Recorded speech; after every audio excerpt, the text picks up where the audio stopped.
Hi, sweethearts. So, today we're starting with the black cards because I felt called to them, and therefore, this is a love reading because that's what these tiny little black cards do best. Well, I mean, it could also be a relationship, but like in general, but it is probably a love reading.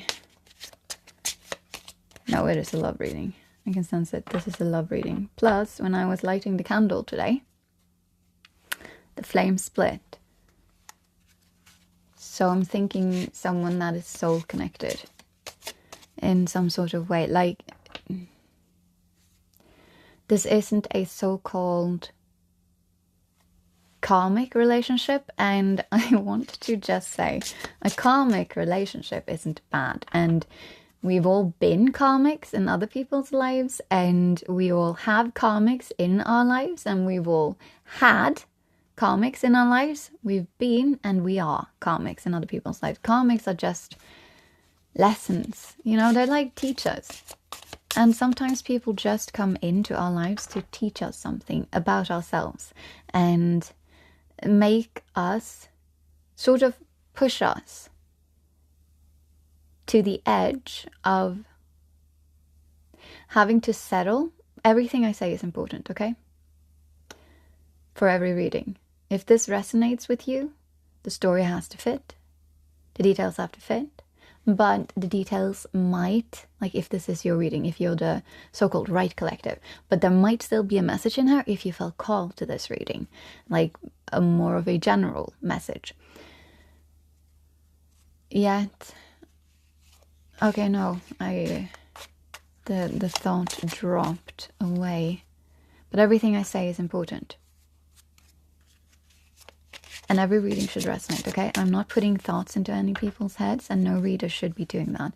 But I am feeling there's something with the karmic thing here. For some reason. Like a karmic lesson, since I even mentioned it. I don't usually walk around mentioning that. But the reading is still about someone who has a soul connection. But a soul connection that could still be karmic energy.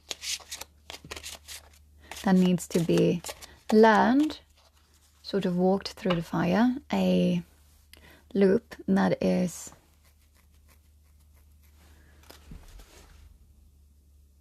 why am I talking about this? I'm really sensing there's something. Okay, this right collective, I think you've learned a karmic lesson. And you're either ready to move onwards with the same person or another person. This is love. And you're ready to move forward into a more aligned relationship, more of a soul connection relationship. Meaning it will be more peaceful, it will be much more healing. Because the karmic energies, they are not, they trigger you, and they trigger you a lot, like so much. But they're supposed to be triggering you into seeing your patterns, what you have not healed, what you did bring with you from childhood, from previous relationships, things that are keeping you stuck, basically. They are teaching you, they're showing you what it is. And then they are teaching you that you are strong enough to break out of the loop. And you can either do that together with whomever it is that is showcasing this to you, or you do the whole like karmic lesson. I realized my worth and whatnot, and I have now the power and the strength and whatnot to move forward into new and greater experiences. More healing experience, things that actually align with me and what I want from life. But you can't get what you want from life before you heal this. That's not possible, because those loops, they trap us, but we were already trapped in them. And they don't trap us because we can't walk out of them. They trap us because they exist here and in our nervous system. So they are hard to work through, and they usually demand heavily that we become even more self-aware, that we challenge our own ego, and that we ourselves choose healing. We have to stop looking outwards for someone to blame for our circumstances. Because even if you were to stop pointing fingers, and even if, let's say, you were correct, right? This person has brought challenges into your life. So karmic energy, a lesson. But yeah, so this person has brought challenges into your life. Well, you can't change another person. That's not possible. You can't make all of your circumstances adapt to you. And if you start basically erasing yourself to adapt to your circumstances, then you are very much trapped in that karmic energy, because you do not really get to exist. And so you are unworthy of existing. And you are choosing circumstances, because it is a choice. And you are, unless you're a child. But if you were a child, you wouldn't be watching this, hopefully. Children, look away. But yeah, so all of it is relevant, and this is extremely relevant for the right collective. You have learned something about some karmic lesson, and that something is what we're going to put down. Okay, cool. That's not normal. Oh wow, the cards are just falling out. Wait. Wow, what is this even?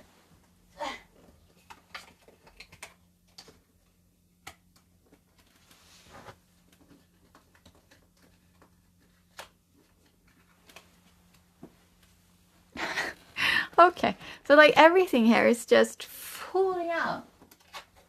Whatever you guys have learned, it's changed something. It's like it's a major shift internally. I'm not sensing that this shift has materialized quite yet, and I'm not going, like, these cards are not, no, I'm sorry, we're not. But what fell out, these are not your cards, but they are definitely tied to what you've learned, and so like the lesson at the end of it, right? And it has to do with soulmates, keys on a ring, lightning.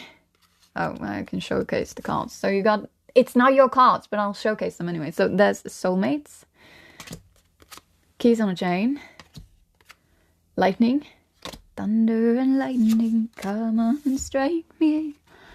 Don't go Googling for that song. It's not possible. And then there was passion. But I also saw, yeah, exactly. There was also a cassette. Outdated thinking. Yeah, okay. Oh, yeah, I'll showcase that as well here. Not your cards, but here. And the lesson at the end of it is clearly that, and it's come rather shockingly, I'll say, or like suddenly, or that, or the realization is kind of thundering down and causing this commotion in your current life. And it might just be internal. It might not yet have like externalized, but it's there. And it has like many decisions, like passion. I don't know. For me, it's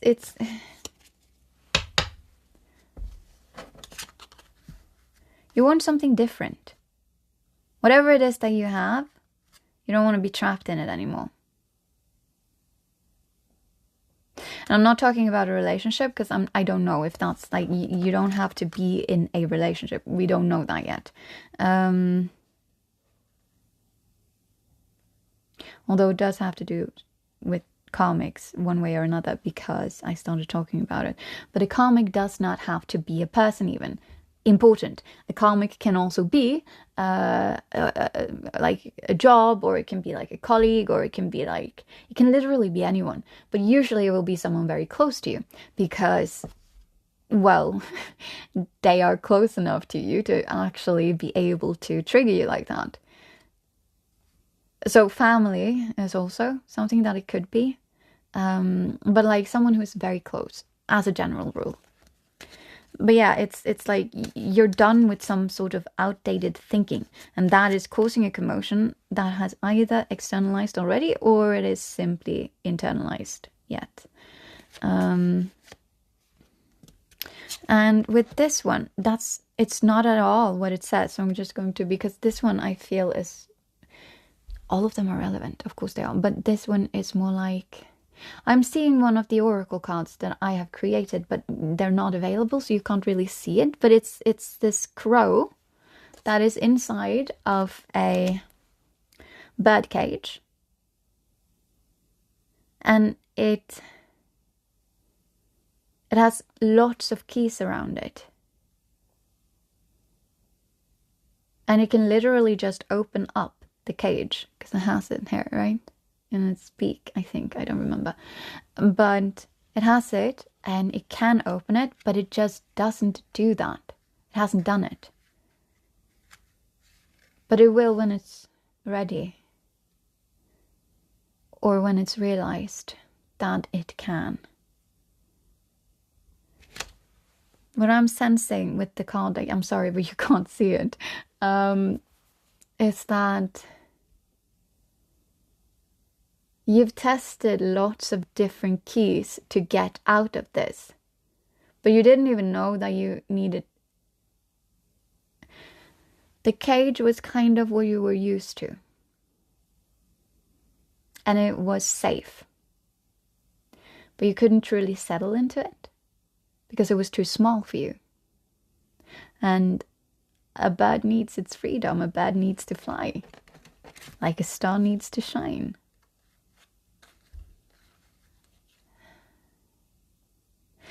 But now you've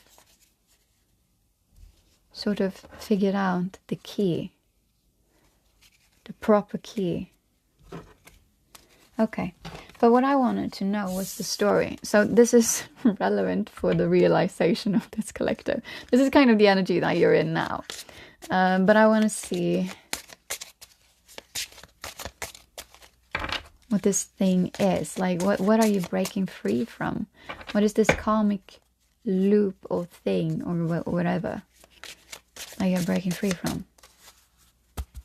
Let's see what we're getting here. Okay, that one didn't actually come out, and they don't really count for me if they don't come out, but we can look at it. So it's palm tree. Stability, security, permanence, growth, endurance, and flexibility. Stagnation is what I'm sensing. This is actually a good card. And seduction. I'm seeing it for a reason. Attraction, flirting, dating, hooking up, temptation, third-party interference. It's still not your card. I'm sorry, but it's related to it.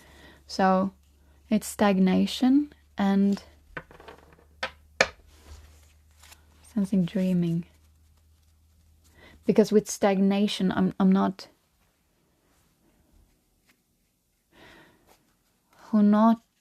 like, there's something with the not third party. Well, yes, because we were talking about it. So the karmic, but a third party also doesn't have to be. This I do mention a lot. The third party doesn't have to be like a second lover or like someone who isn't connected to the relationship, and yet there is a relationship. It doesn't necessarily have to be that. But I'm not sensing I should be diving deeper into it, so that might simply be relevant for some people who should be part of this collective to like resonate. Remember resonation? No, resignation. I'm sorry. Okay, there might be something with a resignation as well. So like something is ending at, and you are ending it. Kind of like you're taking back control, and you're actually, or it's not that you're taking back control, you just stop giving it away. And you're like, you know what? I kind of want to have my control and use it too. Which is nice. That's nice. That's a good realization. Okay, but what is the story here? What is the story here with this right collective? Cards. I didn't flip, so I can't see it. Just want to see what drops.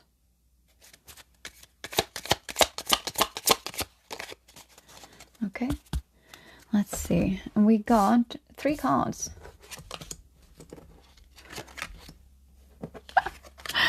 Okay. Okay. So we got, firstly, we got the lightning card. So that's important. It's come over you relatively sudden, or it's been something that's quick, like it might have happened quickly. It might have been brewing by all means, because like before the lightning comes, you can hear the thunder, right? From afar, and you can hear it approaching. This is relevant in some way or another. Like you could hear it from afar, you can hear it approaching, and then you're like, okay, but maybe it won't strike here. Oh, so that's stagnation. You could sense this. You knew this. You were fucking, you were ignoring it. And you were just like praying you didn't have to face it. It was just like, you know, I'm heading there. Can't you hear? Like I'm getting closer and closer every day here. And you're just like, no, I don't know. If I stick my fingers in my ass, I might actually be able to ignore this. Ha ha ha. And the thing is, yeah, you might be able to ignore the thunder like that until it's like right there, and then it's go and then, you know, you can't ignore it then. When a natural catastrophe strikes you. This is almost like a tower moment. This is literally how I have drawn, or like not drawn, but I've created like this tiny emote. And it's just like, you know, lightning striking, and then the tower is just, it's really cute. But yeah, so this is it. Like you couldn't, I'm sorry, you couldn't. And you know that. And also, there's something about clock. So this is divine timing. I can read it in case some of the keywords are resonating. So needs time, takes time, in time, cycles, time to heal, and progress. Yeah, but I'm like divine time. This couldn't have happened sooner, clearly, because you were doing this and you were really ignoring it. And that's okay. That's okay.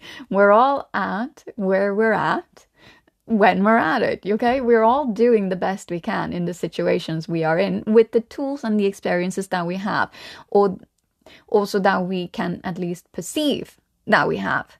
Perceive is probably a very important keyword here, because maybe if you start looking around, you'll see that you've been blinded by the lightning. And probably actually not, but still, the lightning would be more illuminating, to be honest, because it's a bright light, burning like fire. Okay, no, that's Norwegian, sorry, but, yeah, so you needed to go through whatever it is that you went through while you were going into La La Land, and you had to do it to even be able to heal. But it's something about, you know, breaking to heal. It's something about, well, the tower. It's falling apart so that it can be rebuilt in a good way. And then you also have the boat, which is receiving what you need, progression, arriving, moving on, closure issues. It's just that now you're ready. Now you're ready. But it didn't really say what happened, what's going on. Like, what is this third party? No, what? Okay, I don't mean third party, but I still mean third party. But I mean the karmic lesson. The karmic lesson is stagnation. Okay, fine. But I'm not stopping there. No, I want to know. I want to know. Can you show me?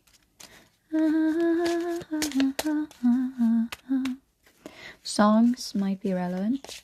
Like the songs that that come to me might be relevant. Check them out if you feel called to it. That's Tarzan. Okay, let's just see. I want to see what the situation was. Outdated thinking. We got the cassette. Again, these are the cards that fell out.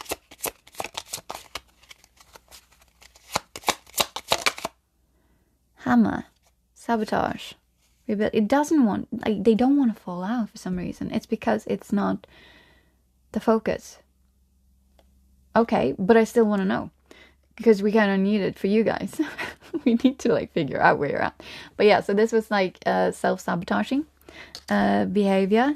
No, it's not. Yes, it is, but it's not. It's self-sabotaging, but it's actually about the other thing that I mentioned. You know, something falls into pieces and gets truthfully so ruined that you have to start building it anew. You can't just try and mend it a little bit. You can't just throw up, like, duct tape and then be like, well, I mean, it's probably gonna hold a couple of weeks more, hopefully. You can't do that. It's like, it's so broken, you're going to have to start rebuilding. Oh yeah, we got the hammer. I don't remember if I showcased it. Doesn't really matter. Let's see. That's what I'm sensing. Like, I'm not getting any cards either. And I just feel empty on that spot, point, whatever. So, I'm going to just let these stay here for a while. Okay, but then we know that. That's this collective. That's your story. You're welcome. You probably knew this, though. You knew this. This is important. I am not putting any new information in your head, okay? Nothing at all. Not like this. I'm here to illuminate and guide. I am not here to give you false memories, you know? Or be like, oh, wow, I would have never imagined that. Well, then it's not your reading. I'm sorry. It should be like goosebumps. Goosebumps of recognition. Okay, very well, fine. Let's see. Okay, so you're moving on. You've seen the light, quite literally, in the lightning. Why? I was feeling the bunny cards today. Because, you know, I've been called to these a couple of times, but I've never actually reached for them. But today I felt like the bunny cards were the ones to go for. So we're going to go for the bunnies. Plus, they're really cute. They're adorable. And they're so tiny and cute. I like tiny cards. They fit in my hand. Okay, let's see. Let us see.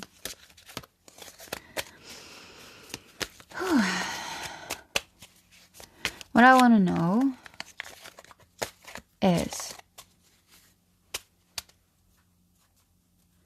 I want to know what's going on with this soul connection. Because you've already seen the light. I mean, and you're done with this outdated thinking. And self-sabotage, I mean, it is important for some reason. But the right collector will know what it means to them. Okay, let's just see. What's going on with this?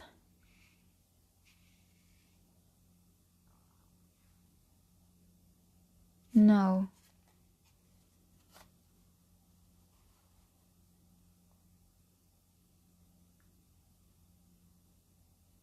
Silence. In my head. I have ADHD. I don't do that. There is no silence in my head. Ever. But it's completely calm. This is the strangest thing I've ever experienced. Is this how people without ADHD experience the world? That's frightening. Change is scary. Ha! Change is scary. Okay. But it's kind of like calmness before the storm then. For this collective. But you've already seen the lightning.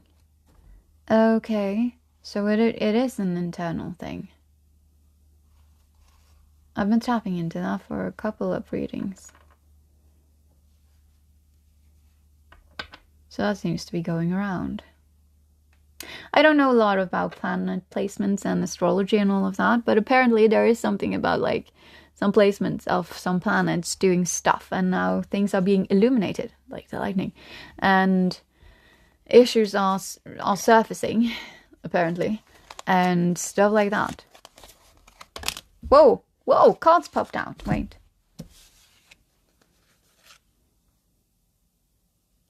Oh, all of this lightning stuff. Okay, this is you. It has nothing to do with the love thing, but it also does. Okay, look how cute this is. Oh my god.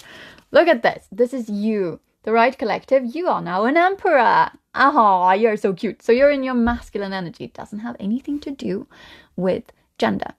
It has to do with your energy. And this is being the divine masculine. If you are a person who's like, no, but I'm a divine feminine. Firstly, this might not be your reading. But again, stuff might still be relevant. But, yeah, you might actually be watching this, and this might be then about your divine masculine. Because I was so close to being like, this is a twin flame thing. But I didn't want to say that. So soul connection sounded better, just in case. But if you resonate with being on a twin flame journey, then this is your confirmation right here. You're watching the masculine collective, or like your masculine thing. If the rest resonated, okay, or also you could be the masculine, but it doesn't really matter because it could also be. Oh, you know what? Nope. I'm not going to go in circles. If I'm going in circles, then also you are going back and forth. But it was also that thing with like calmness before the storm, and it hasn't like getting everything in order first. I don't sit and organize my cards in the middle of a reading. But that would make sense. Oh yeah, you also got the Magician. I wasn't showcasing him. That also makes sense with the Emperor, because the Emperor is, at his worst, he's a control freak. Like, this could be then, you know, the what's it called, dictator, sort of, you know, like a true control freak. But this is a healthy one. This is the healthy one. And if you can see, like, there's a sun, so the illumination thing, but it also reminds me at least of the sun card. And so we also have, this is positive, like you've invited in or allowed yourself even to align with what aligns with you. But yeah, again, there's something about not necessarily being in the physical yet, which also makes sense because you're still, and the stillness in my head, which I never have. It was kind of comfortable, but it was a bit scary. The Magician, right? So firstly, this also indicates what kind of power you are holding. Now, after this revelation, after you've done this whole karmic thing, like, you're a master manifester. You can manifest whatever you want. But right now, what I'm focusing on, or what I'm like getting a bit attached to here, is the fact that he's also, the Magician is in between, right? So he takes what's in his mind and manifests it into the physical world, and he uses whatever and everything that he has, or that they have available to them. All of the suits in the tarot deck, all of the everything. Because manifestation isn't something that you can just like sit there and be like, oh, I hope. Oh, I'm so thankful. All of that is great. Like, you have to have it up here as well. And truthfully, like, you have to truly believe it. But you have to have that. And then you also have to do the action, because nothing changes before it changes. And for stuff to change in the physical, you have to first start changing in your mind and in your head, like your mindset. But then you have to start actually taking some actions to put those changes that are up in your head into the actual physical world.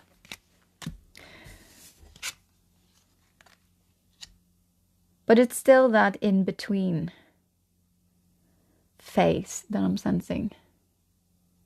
That stillness. It's so still. What is this? This is so strange to me. Wow. Okay. So we have that, and that's you guys, which is amazing, and I'm really liking it. Like the energy. It's a bit scary, but I'm liking it. Relevant for the right collective. It's like, yeah, this is a bit scary, but like it's also nice. It's also nice. I have like all of this emperorness to me now, which is cool. But it's also new, kind of scary. You probably very recently broken out of this loop, this karmic. Well, you've probably very recently learned this karmic lesson, whatever that lesson. No, that lesson was don't be stuck. Like you have the power. You have the power to have the power. You know, as the emperor. The emperor is action, which is why it's the masculine energy. And then you can create the world that you want. You can organize it as you wish. And you can have exactly what you dream of. Whatever that is. But this is a love reading. So I'm thinking the relationships that you dream of. But not just romantically, because we can't really compartmentalize. So it's more like relationships in general. If you've been avoiding it, then you've been avoiding it. And so you would be like, you've been avoiding taking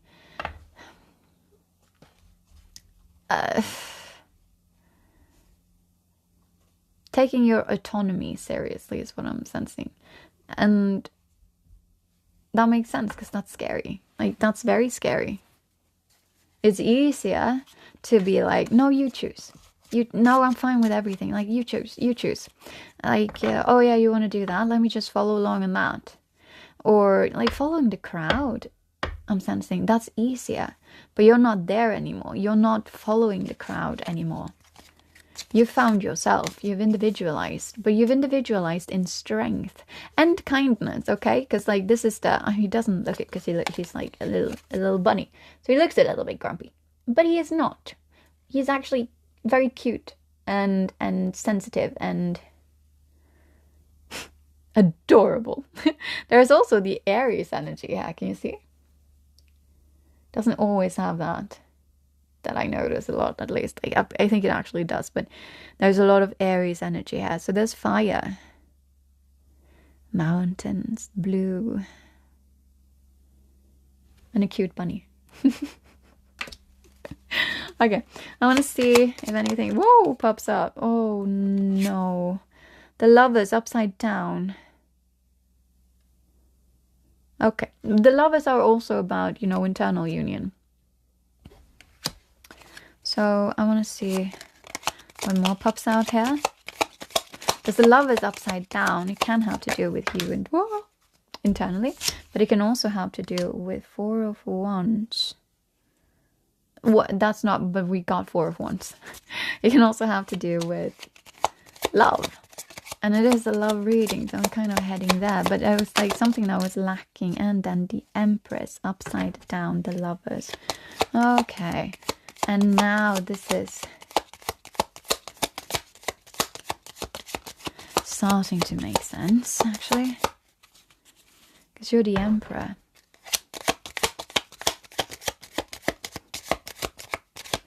Okay. You are breaking free of... No, you're taking control over your own life and like decisions and stuff like that. But these two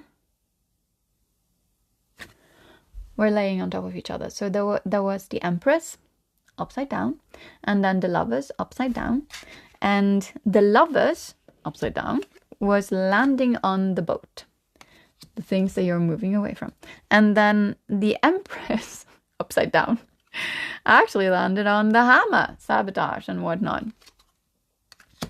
So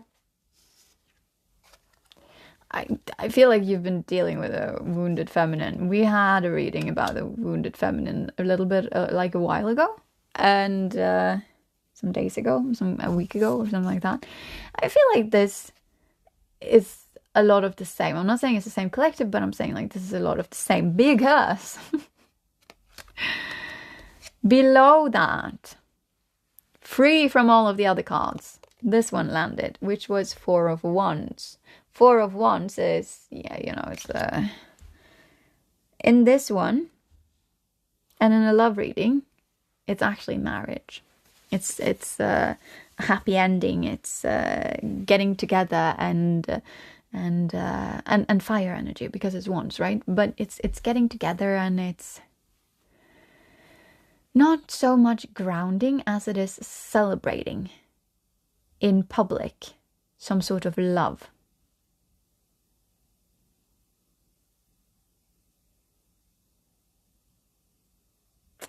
Okay, yes. That makes sense, actually. Because we have you, and you're put on top with the Emperor and the Magician. And then below, connected to all of the black cards, which were the things like the story that had to fit. So this is part of the story that kind of has to fit. Like the details could be...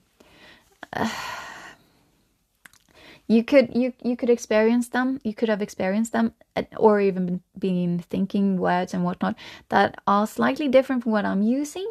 But so long as it resonates and you're not making it resonate and fit, then this is probably still your story. Important, because you've been dealing with a wounded feminine that kind of presented as the ultimate woman, the ultimate woman, the ultimate mother, the ultimate caregiver, the ultimate wife, the ultimate everything. Like, it's all just peachy with this person. She is perfect. Well, no one's perfect, but she's like Mother Gaia sort of person. And that's how they present, and that's kind of how they want people to see them. And that's also what the public sees. And you've been connected to this, and it's been a love story. But this has been very turbulent. Because the Empress is literally connected to the hammer. And so she's the reason that this thing crumbled for you. But again, you've been ignoring it. You've been going la la la la la, because you've seen it.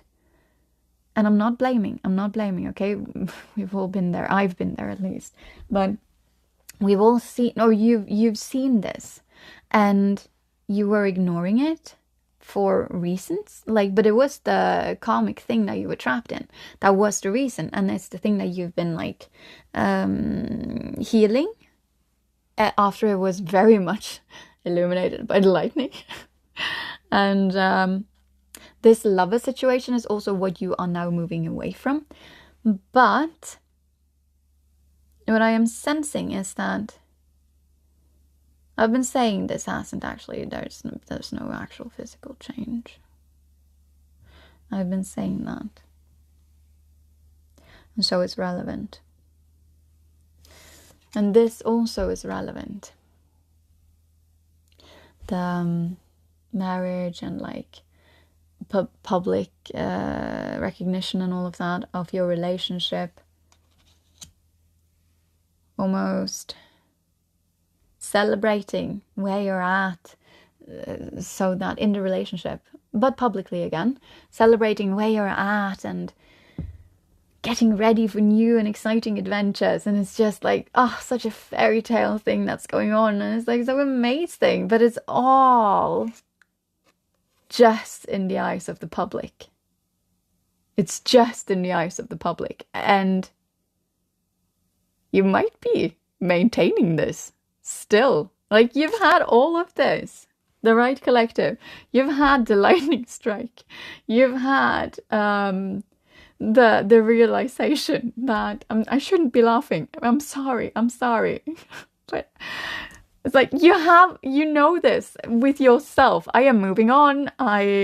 This feminine wounded energy that's presenting as all of this really isn't that, and it's the reason for my tower crumbling, or like they are the reason for my tower crumbling. This love isn't aligned whatsoever. It's like it could not be more misaligned. We're still connected, yes. All of this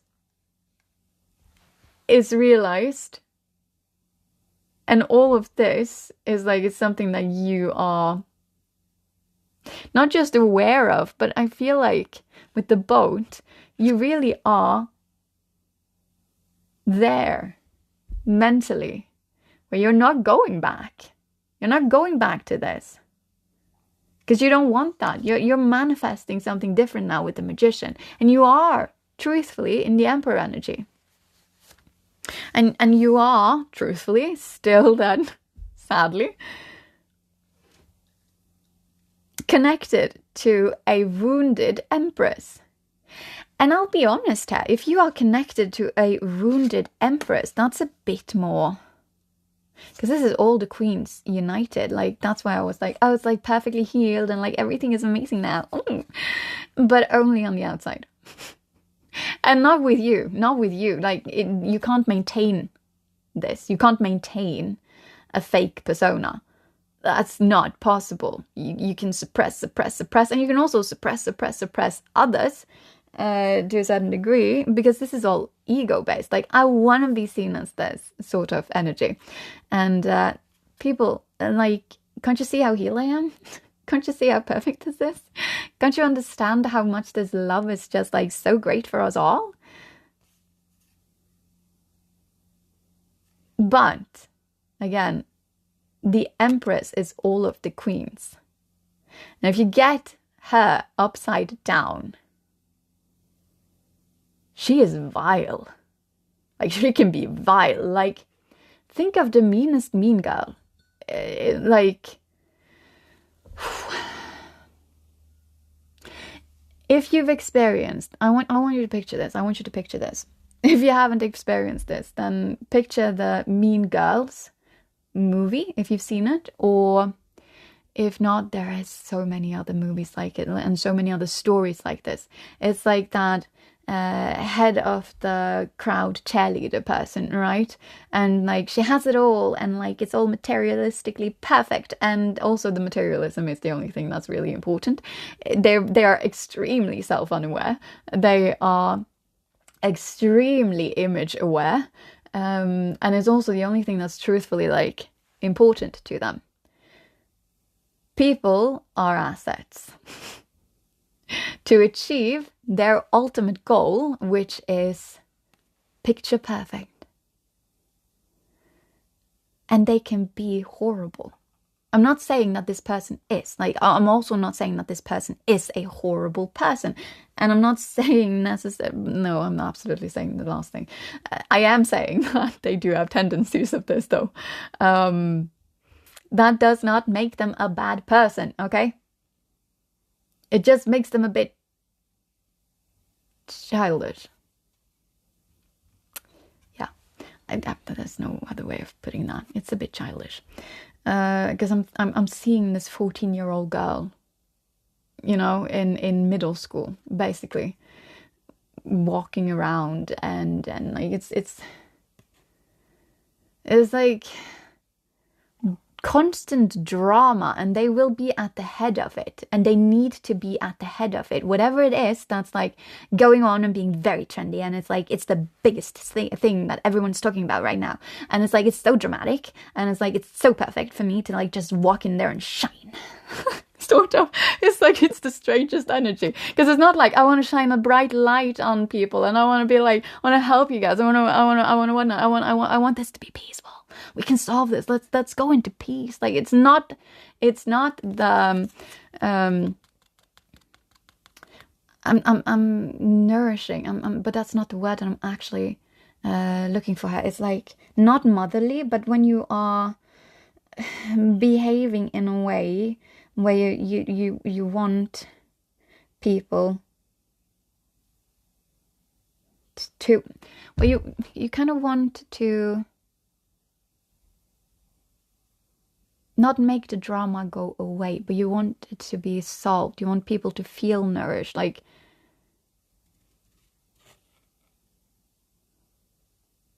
no, I'm supposed to stop there. I'm not going into that anymore because we're back at the silence, which I don't have. But okay.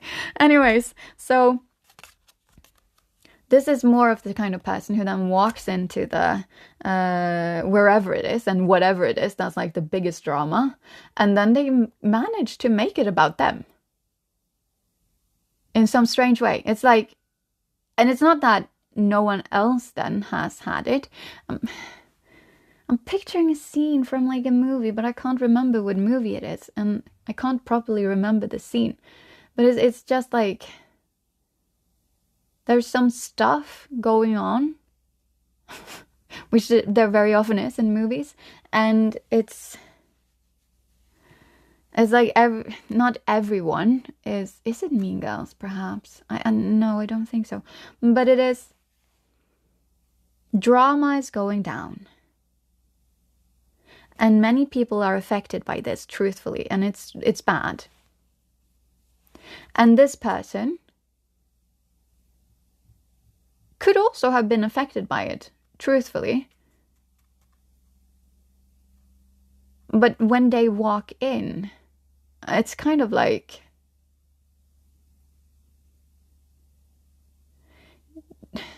because that thing is popular, they need to be in front of it because they are meant to be in front of anything that is popular. Like the champion for it, I'm sensing, sort of. And it doesn't, like, they weren't into it before.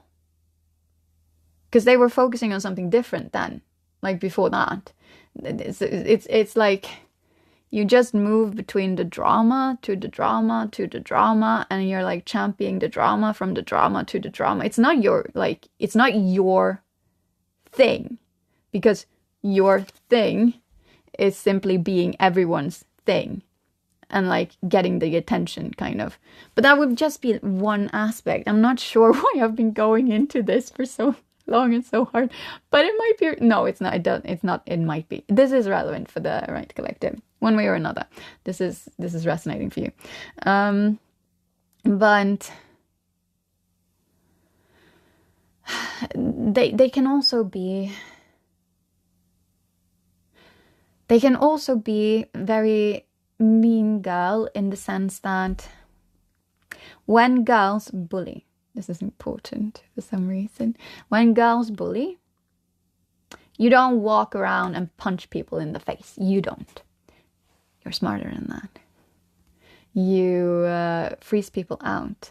You put down seeds of I want to say drama again. But it's more talking about people behind their backs, spreading rumors, making sure other people see what you feel they should see. It's quite manipulative when women, not women, but also women actually. And it's not uncommon if you have, for example, a workspace. It goes for men too, okay? But if a workplace is heavily, like there's a heavy overweight. No, that's not, you can't say that. That's complete. I'm Norwegian, guys, don't take offense. I'm trying to say, it's like, when there are a lot more women than there are men, then you get an extremely feminine culture. But you also get it in the worst of ways. Anyone who has worked in that sort of setting will know this. But anyone who has worked in a different kind of setting, where there is mostly men, will also notice that the same goes for the masculine. All of the positive, yes, but also all of the negative is there. And that's why a healthy sort of balance-ish is highly...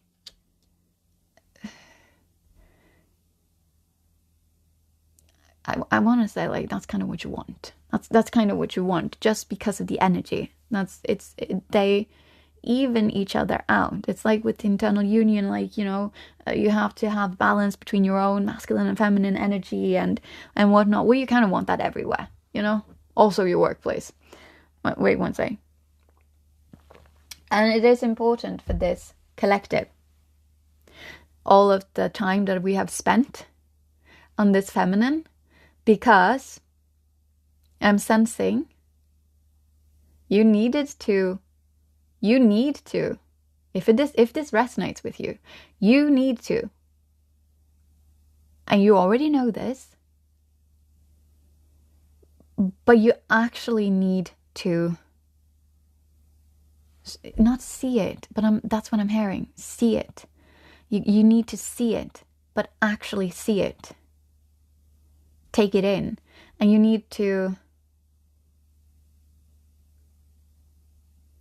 understand that this person isn't going to start changing anytime soon. Everyone can change, but you have to want it, and it is hard. And for a person that is in this sort of energy, with this being more important to them than more or less anything, well, that is not someone who is ready to start looking inwards, because you have to do that, but that's painful. Truthful alignment with the energy that they want isn't what they want at the moment, at least. But you still partaking in this is you enabling this. Like, you truthfully are. But it's not just that you're enabling this. I mean, yes, you are moving away from it and all of that, but you haven't actually done it. But you are also enabling this. So long as you stick to it, then you are enabling this. But also worse, for you being the emperor, this must feel so unaligned. Like, this will affect you on so many levels. I'm also sensing like this would be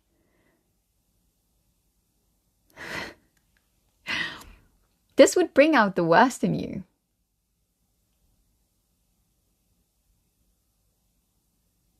Yes, because you're not at this point where you are at. This behavior, this person can no longer affect your fire, and also your flame is like it's burning bright, it's very high, like it's tall right now, which is indicating of exactly this. Your fire is now burning extremely bright, and you've healed so much, but remaining in this energy will make you explosive. That's what I'm sensing. And in the worst of ways, like, all of the things that I said in the beginning, because you are already the emperor.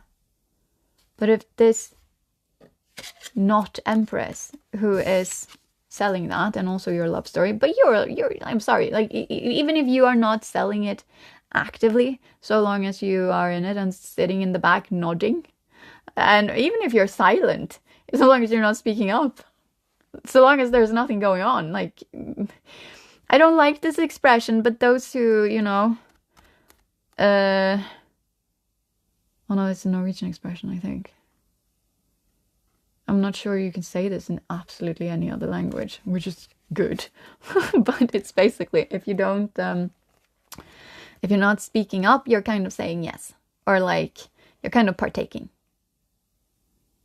It's much better used when it comes to like bullying or stuff like that. Like, if you can see it's going on and you're shutting up about it, you are actually enabling it. So you are actually siding with the bully. That's just how it is. If you see injustice, and I'm not saying you should run in and become like a freedom fighter or anything like that, but like in general, those who do not speak up about the things that they see and the things that they feel, not feel. You can do it without, I said it for a reason. But you're enabling. So this gets worse. Because things, they just keep on piling on until you explode. Become like the negative version of the Emperor, because you're in the Emperor energy. And this will just keep on happening. So long as you're stuck here. But you're stuck here in a sort of like a pause period. I'm going to bring forth some more tarot. I am just seeing that all of the cards except from Four of Wands, the thing that you are showcasing, both of you, out into the actual like world, the physical world, to the public. All of those cards, 4 cards, are from the major arcana. This is a very big and important moment in your life.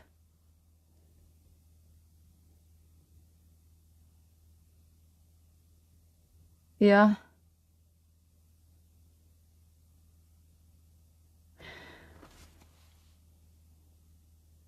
And this is so tiny. I'm sensing this is so tiny compared to all of the rest. Maintaining this like exterior of perfection. I'm saying it for a reason. It's a weird way of phrasing it. But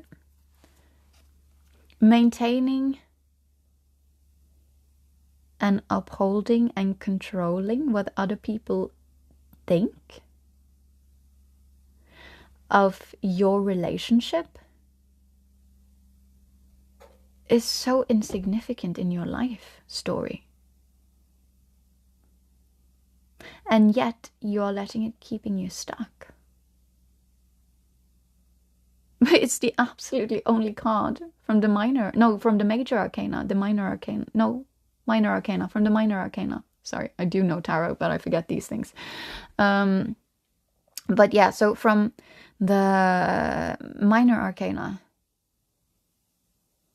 this is just like a blip on your entire life story. And you're giving it so much power, because power you can only give away. It cannot be physically taken away from you unless, you know, we're talking about like really extreme situations there, or a child, because you haven't yet grown up. So you kind of have to rely on the people that are supposed to be taking care of you, and whatever situations that you kind of end up in. But even then, you do actually extort some sort of power still as a young child. We come into the world with all of our power, you know? And then we hand it out. You can take it back whenever you want. If you want to have like a ritual for it, this isn't like big magic stuff or whatever. Anyone can do this. You don't have to get like a cord cutter person or someone to, I don't know, help you get all of your power back again. None of that. You can literally just sit still. If you have anything that you believe in, like for example, spirit guides or ancestors or angels, a god or several, like anything. You can also ask them for help. But you have the power to do this yourself. You just have to go into some sort of state of stillness, breathe a little bit, look into a candle. That can be highly helpful for focusing and also making the mind go still. Also tapping into this energy of this thing, whatever's going on here. was highly helpful, apparently. But you do that, and then you simply say, either help me or I am now. Help if you are, asking for help, which I would do, because like that's a nice thing to learn, that you can receive help, you can receive support, and you can start with spirit guides if it's hard to like ask other people for it, but it's still in your power to do it yourself. But I want all of my energy to be brought back to me now. No matter who it lingers with, no matter what it lingers on, I want it all pulled back to me right here, right now. It is my power, it is my energy, and I want it centered right here. Or like wherever, but like in my heart space. And that's it. Like, you don't have to do anything more than that. Just sit in it, feel it, and feel truthfully convinced that all of your energy and all of your power does now not reside with anyone else. And what you will see, most of us at least do see this. I see this actually when I actively go in and do this. I see this, like, people who have kind of been leeching on your energy start contacting you then and being all like, well, hey, what's going on where you're at? Like, what's this? Like, we didn't talk in like 2 years. Like, what's this? Because if you want to go like energetically and spiritually and whatnot, you've kind of pulled back that energy that they were gaining more energy from in some sort of sense. If you do this, and what I also add to it for myself is that I only want people, situations, and whatnot that aligns with my highest timeline or self or both to remain in my life, and let everything and everyone else simply fall away. However, this is very potent. And it's not because it's so magical and whatnot. Because, it is. But it's not because it's so magical. It's because of how our brains work, and it's because of how energy works. Your brain will confirm It's the magician. That's why I'm in this. That's why I'm talking about this. Okay. You probably do need to hear these things. So,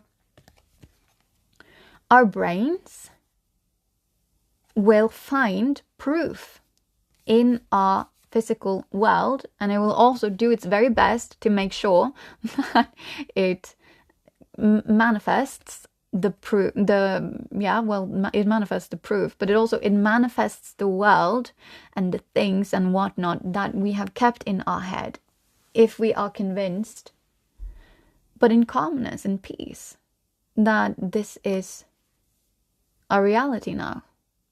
You can't lie, though. You can't lie to yourself. You truthfully need to be convinced about this. You can never lie in an affirmation. You can never lie in meditation. Like, you can't lie to yourself. You have to find proof. For most of us, you have to have some sort of proof, because it has to be emotionally truthful to you, firstly and foremost. Otherwise, you can be as convinced as you want in your head, but unless you've felt and experienced it in your nervous system, in your lived experiences, and so you go and find proof. That's what the brain does. If you're like, yeah, but you know what? This is our reality now. And then the brain starts looking for proof. Is it though? Is it though? Is it though? Is it though? And if you're like, yeah, it is. It really truthfully is. Then it will find those proof things, whatever. I feel like I've lost my thread for some reason. Well, you probably got what you needed. Point is, you're the magician. You can do this, okay? You don't have to give away your power or your energy, not to this situation, not to anyone. And you are now in this phase where you are ready to move away from this and this, which is a lie, and start building something new. And if you don't do it, it'll simply keep on bringing out the worst in you. But I want you to know this. It's not that this person is a bad person, okay? Oh, I'm so sorry. Don't start convincing yourself that. I say walk with empathy through life. It is best for yourself to do that, and your own sanity to do so. Because then you don't have to keep on carrying all of those grudges. You don't have to keep on carrying all of those past experience. You can actually move on and like have all of your energy and put it into something that's actually productive for you. Like aim it at something you really actually want to have in your life, and not like, oh, this happened like 15 years ago and I still hate that person so much. Because that's like, that's 15 years ago. Is that really what you want your life today to be? Whatever and whomever and whatnot that you were and where you were 15 years ago, you can have like an amazing life right here and now instead. But you can't do that if you keep scattering your energy all around. You need to center it. There's something about energy here and centering. You need to really center. This collective, you really need to go and center your life. Your life. Okay, yes, that's not what yes, you probably need to do that as well then. Freudian slip of the tongue, but like spiritual. So you're welcome. I was going to say your energy and your mind and your power. But you clearly also need to center your life. So how do you do that? Well, you start removing everything that doesn't align. Everything that it's like cleaning out of a closet. Oh, Eminem, I'm sorry, mama. I didn't mean to hurt you. I didn't mean to make you cry. But tonight I'm cleaning out my closet. So you have to stand in your own authenticity and your truths. The thing that I said, like if you, with the words, like if you don't talk about it, you are actually enabling it. So you're enabling this person. You're not having to talk. It's all in your head. You're not talking to this person either. Okay, that's not good. I was going to drink some tea. This isn't good. Listen, you can be as healed as you want, but you're not going anywhere until you actually also bring it into the physical. Okay? I'm not judging her. Like, change is scary. Confrontations even more so. A confrontation with this? Anyone would run away. That's like a horror figure person when they get angry. Well, not necessarily, but I'm just thinking about like from a child's perspective, okay? Because that's the thing, like they would get triggered, which could trigger you, and then you can end up with like either the trigger of a child that's scared and like, oh, I'm so sorry, mother. Oh no, please, like don't take your love away from me, because then I would literally die. From a child's perspective, right? Or you could go into the teenage perspective and be like, wow, I'm going to, like, you can't talk to me like that. Because I am like at least 14 and very adult at this point. I know my life. I know what I want. I know what I need. I know what's right from wrong. But to be fair, like you should actually talk to teenagers, children, whatnot, as people. That's very helpful. With all of them, like take them seriously. Their life is their life. Their lived experience is still their lived experience, no matter the age. Okay. But yeah, you could go into teenage mode and be like slamming doors and like, I hate you so much, mom. Oh my God, how can you even talk to me like this? And I'm going to like sleep over at a friend's now, and I'm going to run away, and I'm never going to talk to you again. Well, I also sounded like a mad 6-year-old tantruming. I don't know. I wasn't really all that tantrumy as a child or a teenager. I was a very mild teenager. They had an easy job with me. You're welcome, Mom. Okay, wait a second. I need to drink a little bit. Anyways, like, yeah, you need to have the talk, because this is just going to keep on. You're going to keep on exploding, and they're going to keep on being this like wounded feminine, because you're just enabling. You're part of enabling this. I'm not blaming you, and I'm not saying like, oh, you should have done this ages ago, because you couldn't have. Okay, you needed this. And as you heal, I want to say this: as you heal, you're not going to be needing a tower moment for your evolution. Okay? Because as you heal, you turn more confident in yourself, but you also become more centered. Exactly. There is something about centering here. But it would be hard for you to be centered in this circumstance, because what you're living with and what you're telling the world like you're living with, and again, I don't know if you're telling the world that you're living, but it's just like, it's how it's presented to the world in the public, because like, this is real, like, shh, we don't talk about this, shh, okay, we will take this at home, like, we're gonna talk about this at home, now shut up. It's kind of like that I'm sensing here. It might not be those words, and it might not be that situation, but it's just like, it's something about like silencing it in a form, or minimizing. I can also sense it's like, it's minimizing, and it can be also kind of like, we've all seen these couples, okay, but it's like, and we see them everywhere, but it's kind of like one or both are just and it's not cute. Like, you can see the daggers, or you can sense the uncomfortableness with yourself, because they're like bickering. They're always something. Like, an example that I'm hearing here is for example, this. They won't be watching this, so I'm going to use this anyways. It's an actual example. So, there was this couple, and this fine gentleman, sir, had gotten a new sweater. He was very proud of it. It was gorgeous to him. He had bought it himself. Yay for individualization.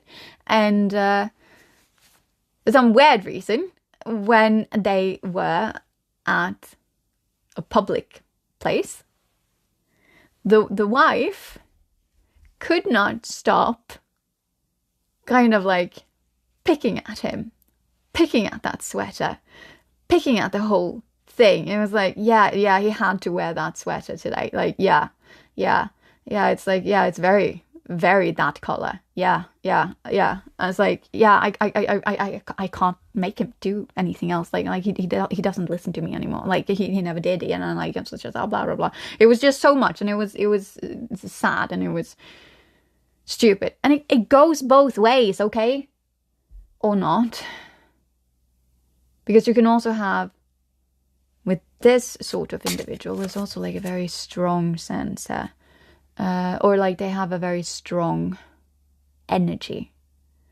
that for a person who I'm just going to say is less in their emperor. I don't mean this in a bad way, but who are less in their emperor era, healing thing, whatever, but who are less emperor. They might actually just be silent. While this person, if you keep on bickering, in your situation, you would probably still be silent, or you would minimize it, or you might also even say it, but you're going to be presenting it in a way that's still like, but we're still so perfect. It's still going so well. I mean, this is still great. Like, yes, we have issues, but who doesn't have issues? Like, this is so normal. This is just relationships. You know, we talk about it. We work through it. We get some help. We read some books, and then, you know, we do stuff. And then the only important thing is, at the end of the day, we're still together in the same house. And in that same house, we're fucking not unionizing at all whatsoever. It's so gorgeous. It's so beautiful. Oh, I'm so happy for you two. I'm sorry. That's what I'm sensing. But then you would come home and you would be, if you keep on being pushed at least, because you're also the emperor, right? So you're actually there where you've healed. So like you're actually there where you're like, I want to be balanced. I am balanced. I am that guy. I am that person. And then this one is just like, yeah, but did you do that? Yeah, but also that, and blah blah blah blah blah. And I'm not making fun, okay? I'm not making fun. This comes from a place of woundedness. So it's something that can be healed. And it is not them being a horrible person. I need to say that, okay? It's just that it's a bit self-unaware. And also perhaps a tiny bit very much controlling. And also very much like, I am the center of the universe, sort of. Which makes it a very childlike way of behaving, but not childlike, because when I think childlike, that's more like, oh, you're playful and you can still have fun, and it's like, it's childlike, it's a kind of more of an excitement for life. This is childish. You didn't really grow out of this, kind of. That's what I'm sensing. And at some point this emperor will explode, and you're going to keep on doing that. So I mean, you're in the place where you want to go. You know that you need to. But you haven't done it. You are an emperor, but it's very much up here. But I would sense that that's not true, because it's all, there's probably some sort of change in your demeanor. Like your truthful demeanor. Anyone would be triggered when someone is constantly triggering them. It's just like it accumulates and it accumulates and it accumulates. And at some point, it has to run over. What I want to see is then, like, do this universe have something to, like, help you get out of this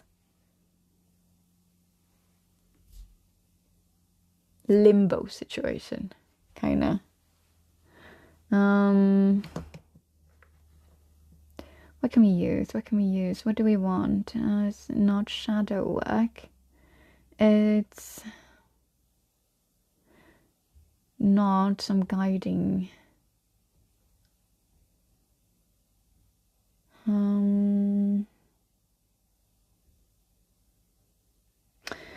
What I am sensing here is that's exactly the issue for you guys. I know all of this. It's kind of what's going on in my head. So that would be this collective, which is good because it's supposed to be resonating, by the way. So that's good. But it's like, I know all of this. You're just telling me what I already know. I already know that I'm at this point. What do I do?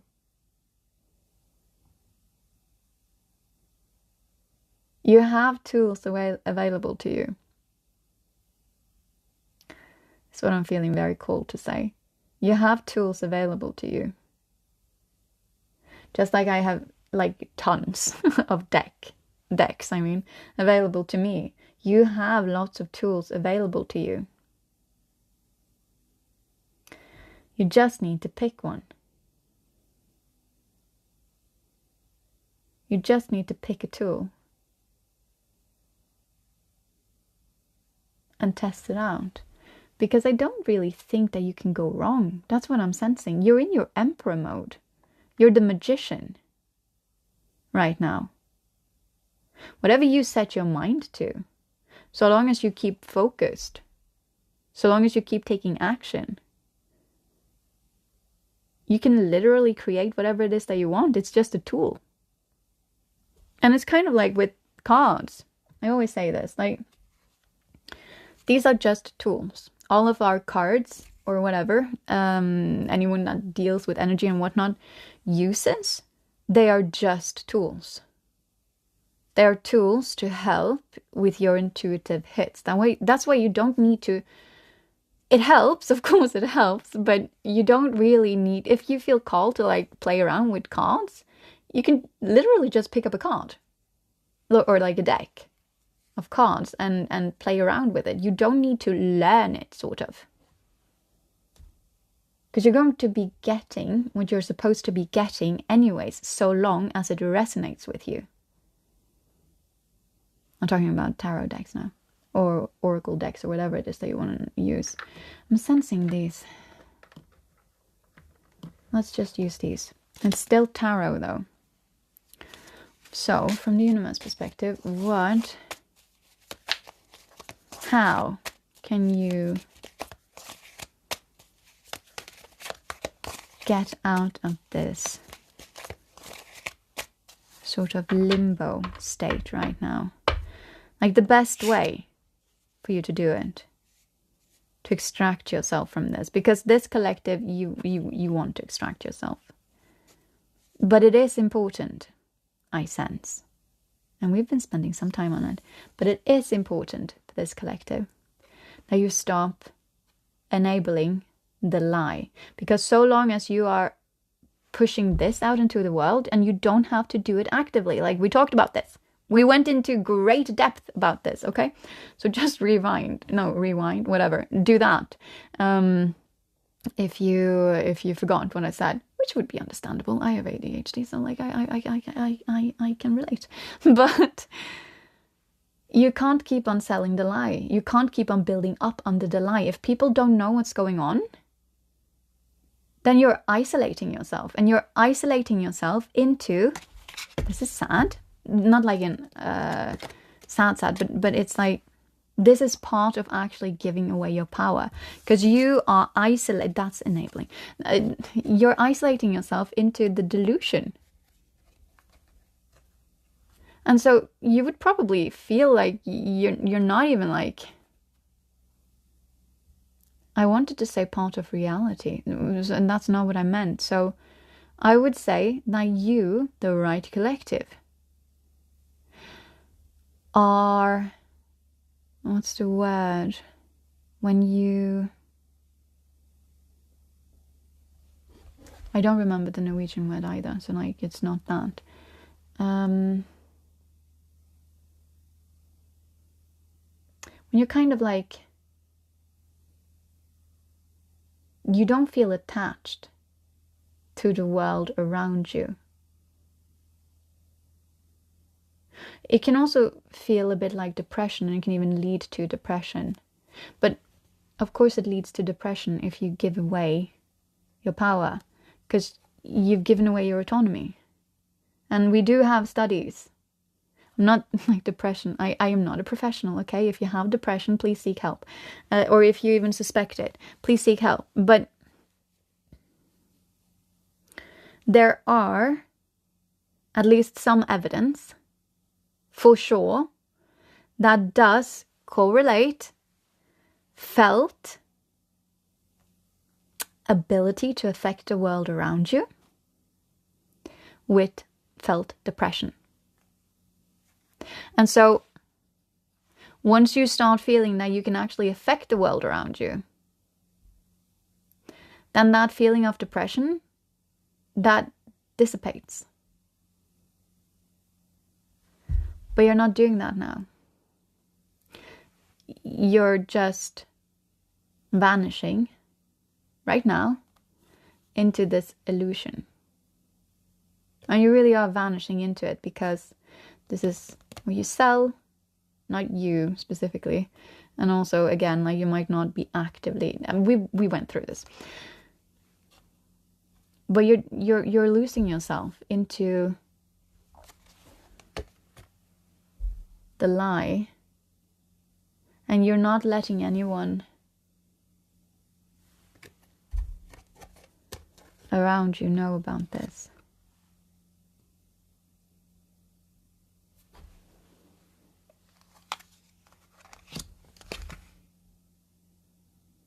I just had a conversation about this with someone. Yo, someone. I think you're part of this collective, just saying. But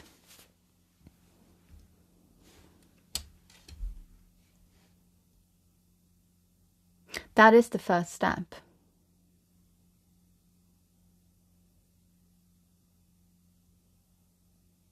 Yeah, that really is the first step. Because I could have stopped here now. But I just want to see, okay? We're just going to check what the universe in general has to say here. Like, how do you get out of this? How do you move away from this limbo state and into your actual emperor era, you know, in the material realm? How do you manifest it around you? Because that's going to be glorious. You're going to find so much success and so much joy and so much freedom and so much, not fine, but you're going to feel all the power that you have let like slip through your fingers previously, and you're going to be allowed to be the emperor for real. It's not just this public thing where you're basically selling it right now. And also at some point you must have probably been, like, you've been aligning with this, okay? So one way or another, you weren't the emperor before, okay? You aligned with this at some point, which is important to kind of remind yourself and remember, because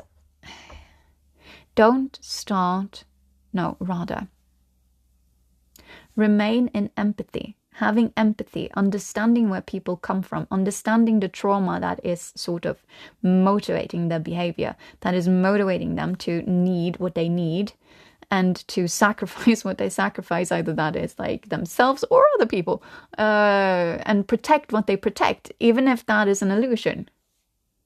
Having empathy for that does not mean that you condone. Yeah, I think that's the word. Condone it. It does not mean that you agree with it, but you can see where it's coming from, and you understand that you yourself, if you've managed to get to the emperor, you know healing is hard, and you know it's not for everyone, and you know it can't be pushed. You literally had to have a lightning to get out of your la-la land, okay? This person you're with has not had their lightning, and they might not have their lightning. And even if they have their lightning, they might not choose to actually see what is illuminated. Don't blame them for that. Accept them as they are.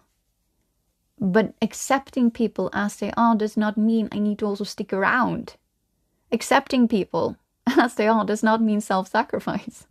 Accepting people as they are means that you can choose whether or not, and you can feel that in your body. You can see it in the mirror. If you're aligned with this, you can see that this is a draining energy. You can see it in the mirror. I promise you, you can see this in the mirror and you can feel it in your body. You're not at peace. You're not glowing there. You can't be.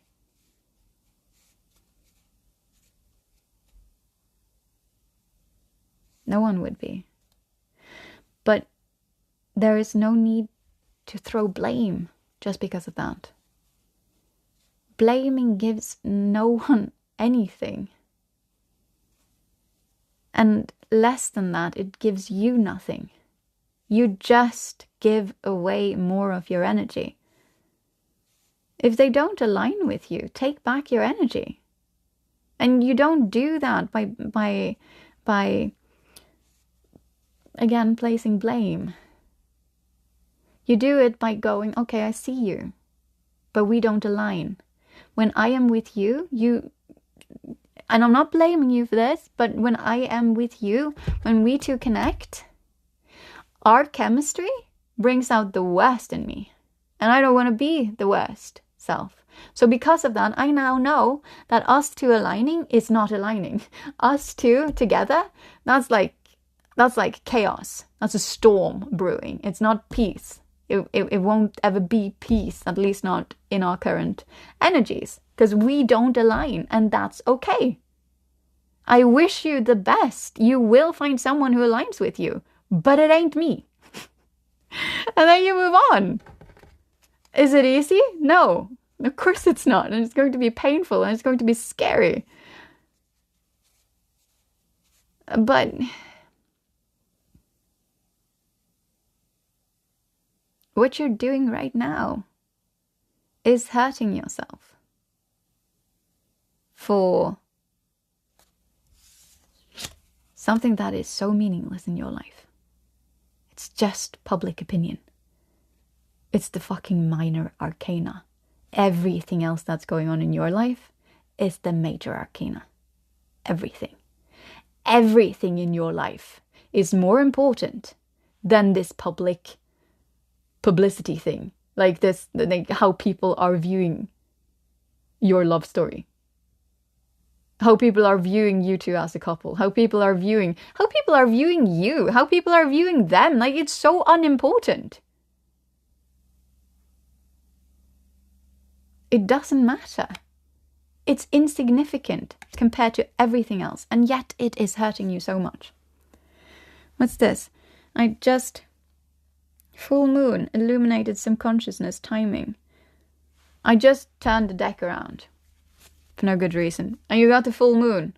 So that's like underlying energy, huh?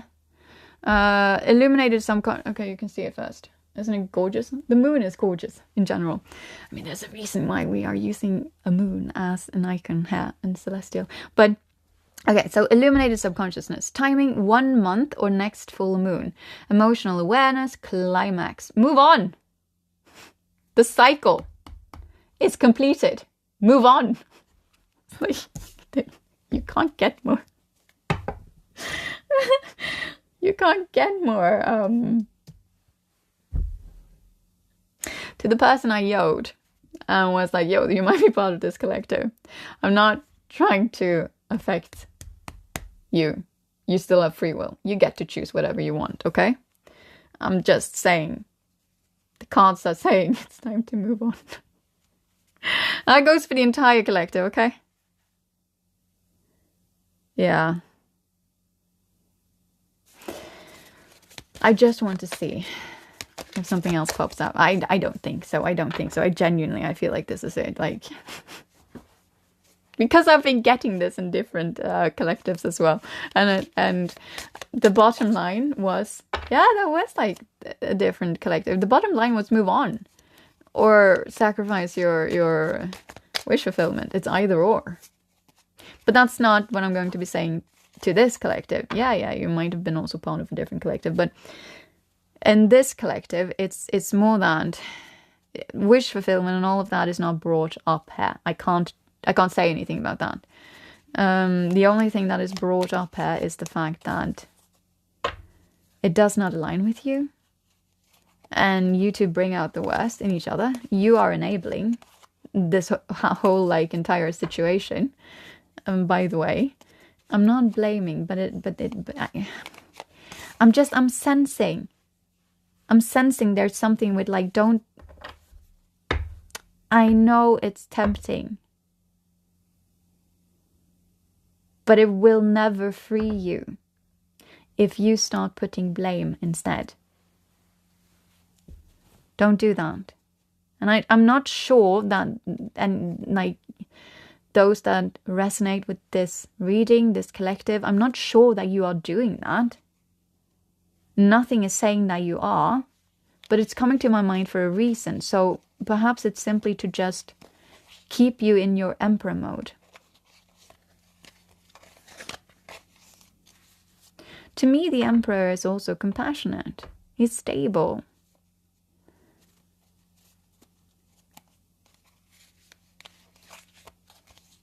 It's like, and he's wise and all of that, but it's kind of like, it's coming to my mind for a reason. It's like, was it David or was it King David or was it King Solomon?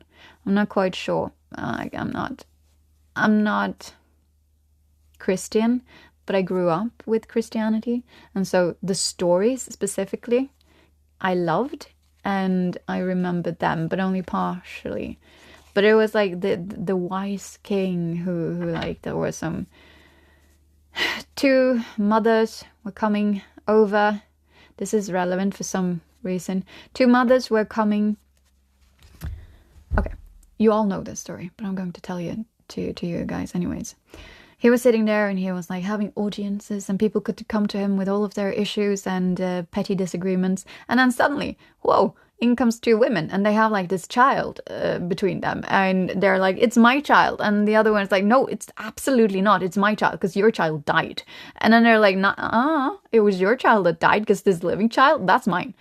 Both of them wanted a child, right? And a living one, preferably. Understandably. And so he was so wise and he was like, yeah, you know what, like 50-50 then.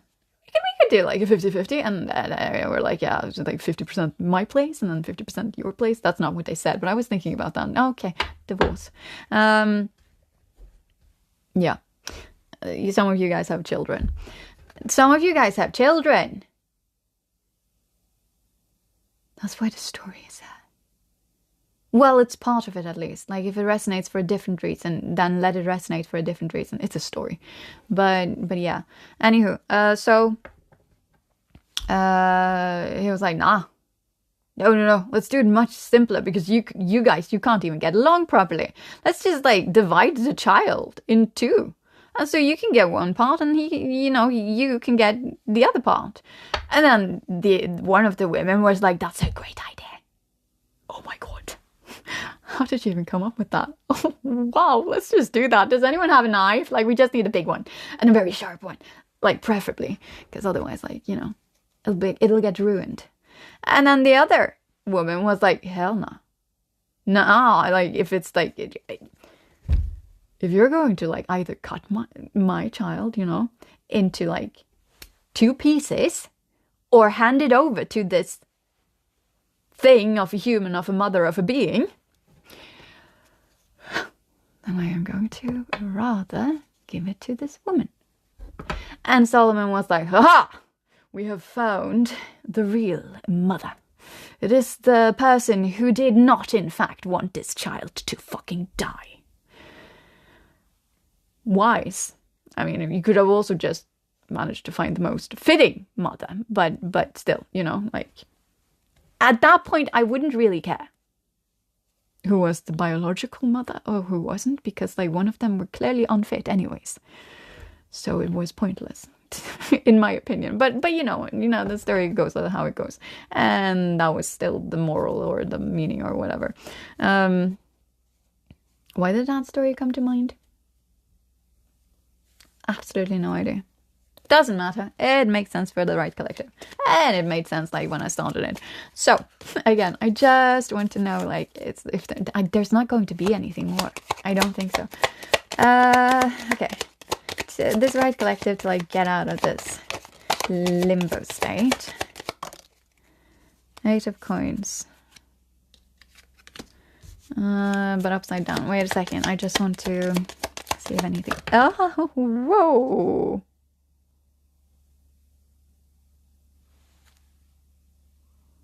Okay.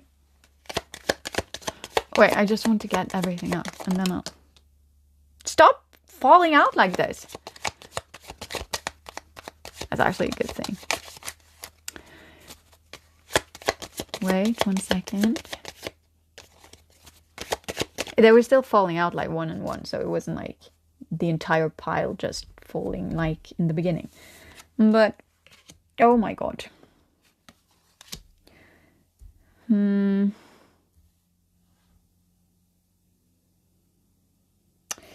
Okay. I'm just going to say what I'm sensing right now, and then I'll showcase the cards. But you have 10 of cups upside down. You have 8 of coins upside down. You have the high priestess though in like upright position, which could have been good if it wasn't for the fact that nothing else is at all. And it also landed on all of this like falseness. You're working very hard at maintaining this public life. Like not public life, but this public. Both of you guys, you're putting all of your energy. Both of you guys, you're putting all of your energy. Not all of it, hopefully, but like you're putting a lot of energy. A lot. Like you're grinding this. How you are perceived. You're grinding the lie. You could be grinding a lot of cool stuff here in life. That is not it. I'm sorry, but it's not. And your 10 of Cups is upside down. That's like happy family and like the perfect ending and like all of the things that your lie is saying.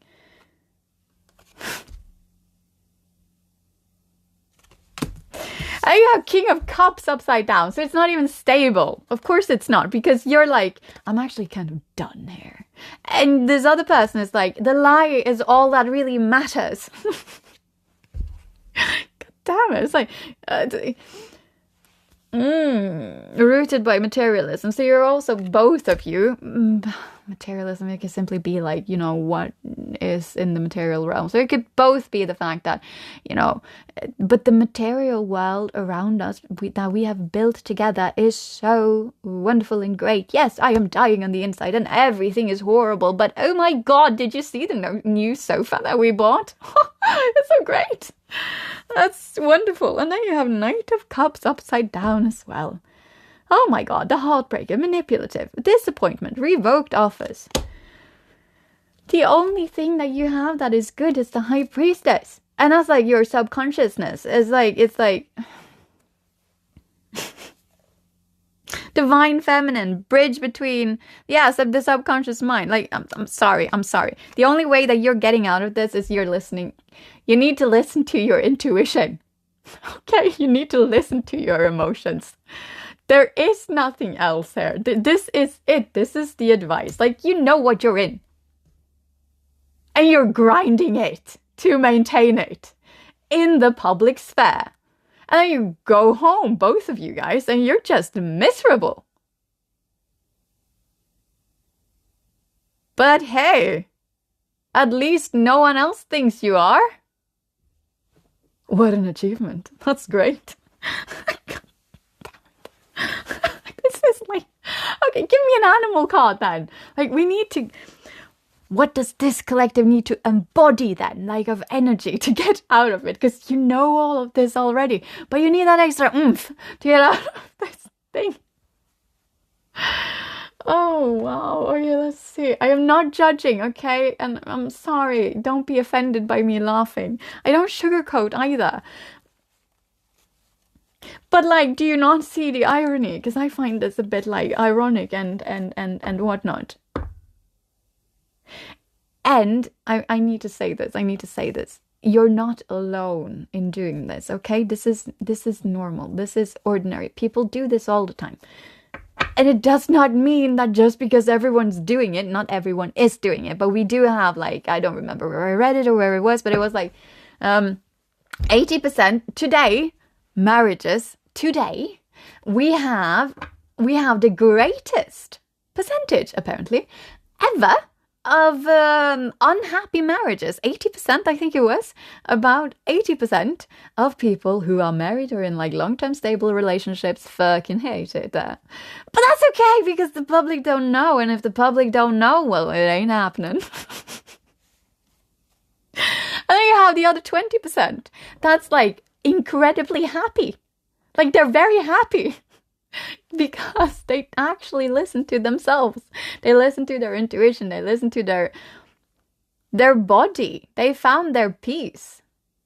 Being in a relationship is supposed to be your haven, because life is hard enough. You don't need to have it like... I know a lot of people like to play games on the absolutely hardest mode.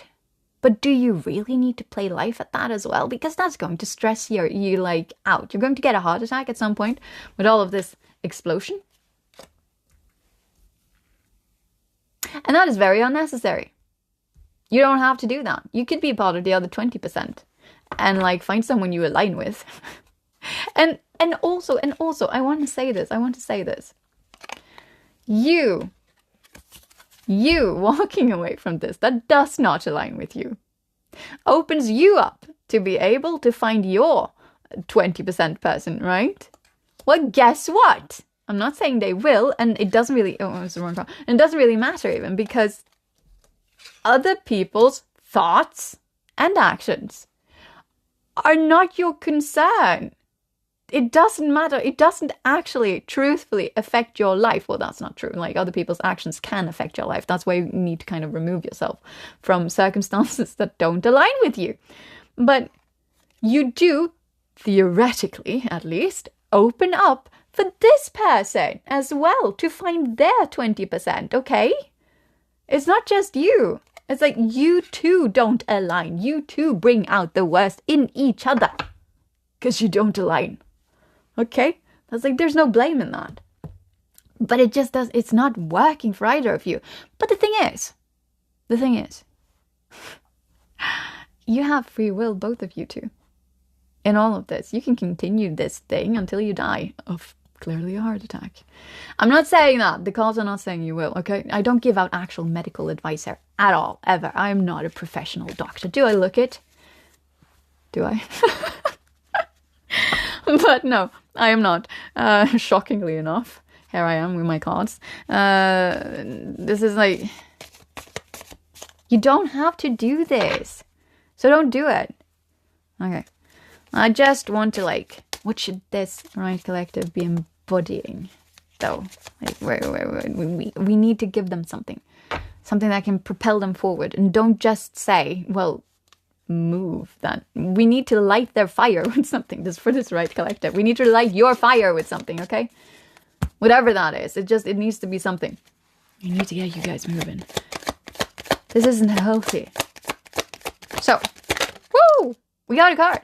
I didn't see what it was, but we got a card. I'm just going to shuffle through an entire time with this deck.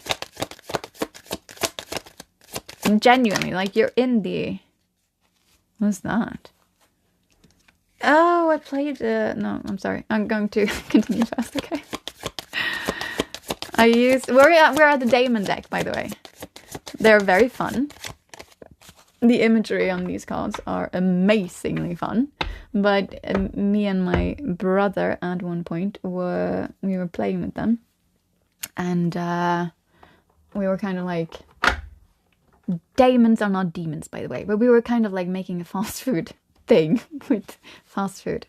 Okay, that's important. Yeah, we were making, like, because some of them looked like they were cooking and some of them looked like they could be customers. Some of them looked like they were like running the place, and it was hilarious. You needed to be there, okay? But it was very hilarious if you were there. And that was your humor. And you were part of the game. But if you were all of those things, then it was hilarious. Anywho, so... what was my point? Yeah, one of these dudes was part of that game. But fast food, yeah. So... you need to get something that actually satiates you at this point, okay? You can't get those fast food dopamine hits, which is what you are getting, but it's not dopamine per se. But when you are getting public recognition for the lie, that is your relationship at this point at least, you're feeling good. You know, it's like throwing something out. Like, I'm not shaming her, okay? It's hard being a parent. I've never been one, but I know it's hard. It's really hard.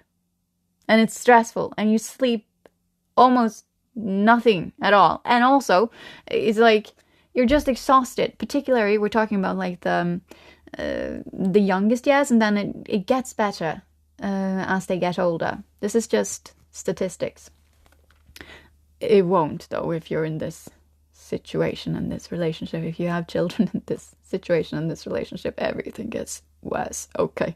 Because, like, getting a child is not getting more happiness and getting more bliss. No. I mean, it is, of course it is. But when you get a child, you add more stress to an already stressed situation. So you're going to get, like, I was going to say at least twice more stressed. But I think it's a lot. Like, I think the number, if we were to do the math, which I will never do, because it's math, the number would be high, okay? The percentage, the increase, it would be high. You don't get a child to save a relationship, because what it'll do is ruin you. And both of you too, because you're already not in a good place. I'm not saying, like, wait until everything is perfect, because, like, life and in general it's not going to be perfect. But you have a much greater chance of getting through this child rearing part of your relationship if you so decide to do that together. If you're actually in a good place and you didn't get it to like get into a good place, it's kind of like you don't marry someone because you're not in a good place. But if you just married each other, then the happy ending would come, because that's the real issue here. Of course it is. It's like we're just together and we're not tied together forever at all. And so of course there would be these stressor things, and of course it would be fixed if we could just get that fantasy ending, which of course is the marriage part, because nothing happens after the marriage part. I'm not sure where the logic comes from. Disney, it comes from Disney and other romantic movies and stories, which I love, by the way, but I'm just like, no, that's not how it works. That too will add more stress to it, because suddenly you're feeling very tied to this situation, which does not get easier or better. Because that's not how you fix it. To fix anything, you have to start with yourself, and both parties have to do that. And to start fixing yourself, then it's like working on your shadows, being empathetic towards yourself, seeing yourself truthfully, feeling all the pain and like going through the hurt and all of that, having open conversations, not living through a lie. And like, oh yeah, that was the thing, like the dopamine hits and whatnot. Yeah. That's fast food. Like, at least it feels good when other people are telling me my relationship should feel good. And at least it feels good when like people are smiling towards me when I talk about stories about like how wonderful this is, or I'm showcasing like, I don't know, like vacation pictures, or like it's just like whatever it is that you do. Well, like when you walk around and like you're smiling, at least on the outside, literally, like when you're outside, that you're just like at each other's throat when you come home. But at least outside we look so nice together. It's like, I'm sorry, this isn't good. You got 2 cards. Wait. These are the 2 final cards, okay? We're going to end it after this. Yeah, because it's like 2 hours long. Probably important for something. So you got what did you get? It's 2 A's. In Norwegian that's an O, but I don't think it is, like in general. So it's Kakrinolas. He's very cute. It's like a good boy dog, but like bad, like claw-like paws, and like angel wings, and like, is it a horse's tail? I'm not sure. It's very cute though. Pet. Maybe I have pets, I don't know. But okay, so Kakrinolas. Also Glacia labulas, Classy Labula, whatever, is a president of hell with 36 military units. Don't be scared, okay? It's not an actual demon. It's a daemon, okay? They're different. They're the same, but they're different. And also the cards are amazing. The entire deck is. Under his command, according to demonographers, whatever, that thing, he most often manifests in the form of a winged dog. Ha! Yes. I should be a detective. Okay. Or like someone. Oh, maybe. No, I was going to be like, oh, maybe you were like collecting clues and stuff. And then you were like, oh my God, I can see what's going on in my life now. What? It all came so suddenly. I can see clearly now. The lightning struck. I can see all the obstacles in my way. And I don't blame the person that I have willingly chosen to be my partner. Nuh-uh, I just walk away. And you don't carry that resentment, okay? That's like it'll give you literally nothing. Here we have it. Okay, I'm gonna read it. So, Kakrinolas. You can like look at it if you want. Okay, I can hold it up, and you can look at this cute little doggy boy. He's really adorable-ish.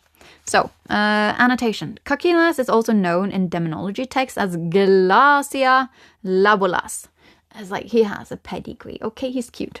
According to Weyer, which is someone probably important, he is a president of hell who commands 36 legions of demons. Colin de Plancy, another probably important person in the 15th century, gives another of his names as Clasialabolas, which seems to tie together his other two listed names. Cacrinolas is described by most demonologists as appearing in the form of a winged dog. This was highly uninteresting, but I was like, oh, maybe there's something important here for this collective. And maybe there is. So anyways, inspiration. Cacrinolas was said to know of the past and the future. And that's the thing that I was reacting to in the very beginning. I was like, because 3 cards landed. And I have not been using this way or like this. I read intuitively. Where the cards fall is actually part of the reading for me. How they land, where they land, on top of which cards they land. All of that is part of the reading for me. But before, I would use a very simple layout, and anyone can do this. Most of you guys might even have tested it and tried it, and it's very fun. And the first card is past. The next card is now, present. And then the third card is future, energy. It's just energy. And it's just like, okay, if you remain in this energy, then this is what you're going to be getting. And then you have like the past to sort of check, this is what you went through, and you go, oh, that's pretty true. And then it's like, and this is where you're at. And you go, yeah, I can see that. And then it's like, haha, and this is where you're heading. And then you go, oh, well, fuck. And then you make changes. Or you can also go like, oh my God, that's amazing. I want that. You know, either or. So, anywho, Cacrinolas was said to know of the past and future. So there is something here. Like, there is something here. You're aligning, because you've done shadow work and stuff. So you kind of realized your patterns, you know, your past. And you know that that's why you're in where you're at. And this collective also know that they kind of want to go to something different in the future. Not kind of, you know, you just haven't done anything about it yet. And that's okay. That's why you're here, I suppose. And I'm telling you that the universe is saying, walk. Just do it. But his interests lay in discovering the secrets of the mind. Oh, you little psychologist. He could find his way into the deepest thoughts of friends and foes and could use that knowledge to make them love each other or drive them to murder each other. Oh, this is your relationship right now. Do you want to stay in that? Do you really, though? Murder each other. The truth is, that's not all that supernatural a feat. See, the better we get to know someone, the more we are able to influence that person's actions as well. It came up as manipulative. The person you're with, the wounded feminine, again, not gender, but they came up as manipulative. We talked about that. Anywho, blah, blah, blah. The more we are able to, but you could also have this. If not to that extent, you could still like have this. And that could also be a thing that you guys are doing right now. But okay, anywho, towards each other. But you're also doing it towards like the world because you're manipulating. Manipulating isn't bad, like in and of itself. Because if you manipulate the world around you, when you just move a thing, like rearrange your living room and you've manipulated the world around you. Wow, that's really cool, but it is kind of cool. It's not, nothing is good or bad in, it just is. It just is. It all depends on like what you're doing with your energy. Blah, blah, blah. Someone, the more, yeah, so the more actions as well. However, that power need not be used to bring pain to others. That's what I said. Cacrinolas could use the knowledge of men's minds, but also women. But it's like human, you know, to bring them closer together. And so, of course, can we. Okay, focus on learning the secrets of others. This is divination. But be aware of using that knowledge to harm others. I want to see what this other one is first before I start interpreting. Everything I've said is relevant, by the way. So the next one, super cute as well. His name is Nibos with 2 B's. Look at him. So cute. He has like a little drum and he looks like he's in charge of stuff, you know. Yeah. He's also pointing down, like, stand there. I think this was the person in me and my brother's game that was like, this is the line. It's supposed to be there. Like, if you want to order your food, you need to stay there, you know. Get in line, people. Okay. So. Oh, by the way, Kakrinolas landed on top of, the lie. The card, like, oh, everything is perfect. This is such a great relationship. And also the love is upside down, so that's relevant. And then Nubos, or whatever, he also landed on top of the lie, but he also landed on top of the Empress. I'm just saying. So, like, she might also be like, we need it like this way. This is how it's supposed to be. It could be. It might resonate. But okay, let's check this out. Nubos. It will resonate with some. Definitely. So, you want me to hold him up as well? Of course you do. Wait a sec. Nubos. Let's do it. Nubos is a daemon who holds a minor position. Oh yeah, what does he do? Nubos is perhaps the fallen Babylonian god of wisdom. But Babylonian would be communication. And we just went into communication where you can... Well, it wasn't. It was like... But you're still communicating, okay? Like, it all depends on how you use the information. And for me, that's also communication. Let's just continue on. God of wisdom, who was once called Nabu. Okay, that's a cool name. He does not hold a position of respect in hell, although he is in charge of visions and dreams. That's cool. Okay, so Nubos is a daemon who holds a minor position in hell, according to Colin de Plancy. And his area of expertise is the management of dreams. I told you guys, he looks like a manager. Management of dreams and vision. His peers considered him to be a bit of a fool. But there is some possibility that Nubos is in fact another name for Babylonian god Nabu. Nabu was an ancient god of wisdom and writing, with much in common with the Greek god Hermes. Hermes is the Gemini god. I'm a Gemini. It's still communication. Yeah. That's also traveling, though, and the ability to travel between worlds, and also really quickly, because like he has really cool shoes, according to Hercules, the movie. And also the series, the drawn one on Disney. Anywho, let's move on. Oh, and then we have the epic musical. That's also coming to mind. Wouldn't you like to something something? I would listen to both of Hermes's songs for some reason. There's motivation in that. Because he's like just rolling the dices. He's truthfully trying to get... Oh, yes, definitely. Hermes is important from epic. Listen and read through his lyrics. He only has 2 songs. But he comes in and helps. What's his name again?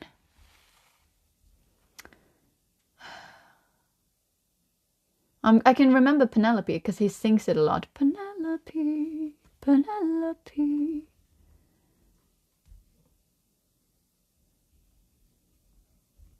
I can't remember. Doesn't matter, but he comes in and helps at the times where it feels utterly impossible. Like, we're stuck now, forever. Worst point, that's really limbo. Like, we don't know what to do now. But then Hermes comes in and he's like, you want to play? Because I kind of want to play. And then he just like rolls the dices and like comes with this playful energy and it's all like fun and whatnot. But there's actual depth to it. Yeah, he might be a person who's like, do it for the plot. Just do it. I will even make sure that you can do it even more fun and with more power and all of that. But you're kind of going to have to like do it yourself. Now, that's also a thing. Yeah, the Hermes energy is from Epic. Check out those songs. They're relevant. Anywho, so Nabu was an ancient blah blah blah. Hermes and the later Roman god Mercury. So, although Nubus is considered to be a bit of a charlatan in hell, It landed on top of, the lie, and also, the wounded feminine energy, the wounded empress energy. So it's like the ultimate wounded feminine energy. Charlatan in hell, there is no question that the stewardship of dreams is something he holds in common with Oneiropampus, whoever that is, who carried dreams and visions from the gods to humankind. Yeah. Dreams and visions. Give me a sec, because I'm having a feeling here. Give me a sec, I just want to read this through. It is quite possible that, as the conductor of dreams and visions in hell, Nibus is not taken seriously, for the same reason that we humans sometimes scoff at daydreamers, or those people who always seem to be like off in their visions of the future. However, there is no questioning that we sometimes also speak of dreams with respect. People who have a dream of great things can inspire many, as can those leaders with a vision. And I'm thinking about that. I have a dream. Martin Luther King. Oh, that one day, something. It's Martin Luther, isn't it? Because I have this image of a black and white thing where he's just standing on top of a podium thing and being like, well, I have a dream. It's really epic. Again, epic. Yeah. Check out Hermes. Blah, blah, blah. Inspire many. As can those leaders. Yes. So there is a fine line, it seems, between dreamers that are considered fools and those that are considered visionaries. And so the divination is focus for dreams, both inspiring visions and relaxing daydreams, and knowing the difference between the two. And it landed on top of the lie. Yeah, that's what I thought. Okay.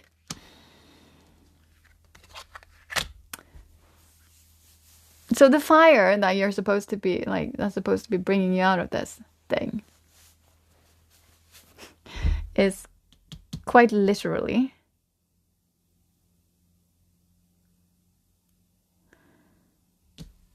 actually see what you're in. It's the same thing. It's the same thing that's going on here. These two both landed on top of the lie and everything that's upside down. What you're communicating isn't working for you right now. You are facing discord and you are selling a dream or a vision or whatnot, and it's so insignificant in your life story to uphold and maintain this. In fact, this is kind of foolish. In the grander scheme of things and the bigger picture of things, this is not important. And it's foolish to keep it up. And it causes a dissonance in your entire world. And it causes a dissonance in your home life versus the thought home life. But the answer isn't to simply disappear and walk away.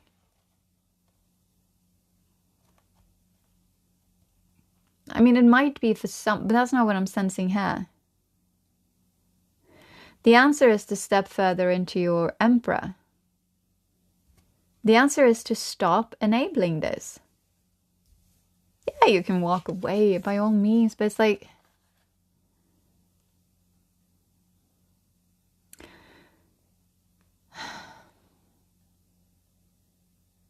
what you're doing is not making sense. It's not making sense for your health. It's not making sense for your life. It is not making sense for the other person even, although they feel and think that it does. And it's not making sense for anyone that actually loves you, around you, your family, your friends and all of that would wish to be part of your life.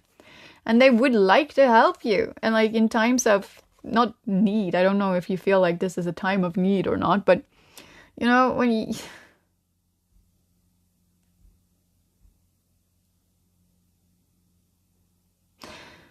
An act of love is also to let other people love you. That is a loving act. But you let the right people love you. You don't sell a lie. You don't live according to a lie. That's foolish. And it makes no sense.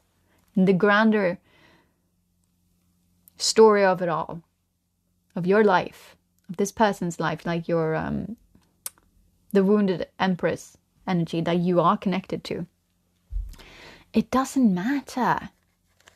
And truthfully, it doesn't. Because people, in general, we care about ourselves because we have enough with ourselves. Yeah, this recognition thing, it feels good for 5 seconds. But guess what? Those are also the only 5 seconds that your story is thought about and considered like by others. It's incredibly unimportant to others.